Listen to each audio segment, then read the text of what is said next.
மெதுவாக கேள், இது உனக்கான அருள் வாக்கு. உன்னை தேடி வருவது இது 7வது முறை. இது ஒரு சாமானிய சம்பவம் இல்லை.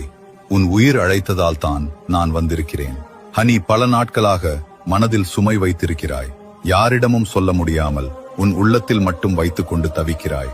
ஆனால் இன்று அந்த சுமையை விடும் நாள். நான் சொல்வதை நம்பு. நீ இழந்தது வீணாக போகவில்லை. அது உன்னை வலிமையானவனாக மாற்றியது. இனி வரும் நாட்களில் நீ எதிர்பார்க்காத வழிகளில் நல்லது நடக்கும். உன் வாழ்க்கையில் ஒரு புதிய தொடக்கம் ஆரம்பமாகிறது. நீ அடிக்கடி என்னாலா இது முடியும் என்று நினைக்கிறாய். ஆனா நான் சொல்கிறேன், உன்னால் முடியும். நிச்சயமாக முடியும். இனி பயப்படாதே. உன் பாதையில் நான் இருக்கிறேன். நீ விழுந்தாலும் நான் பிடித்துக் கொள்வேன். ஒரு விஷயம் மட்டும் செய். உன் மனதை அமைதியாக வைத்துக்கொள். ஒவ்வொரு நாளும் ஒரு நிமிடம் கண்களை மூடி உன் உள்ளத்தில் உள்ள ஒளியை உணர்ந்து பார். அதுதான் நான்.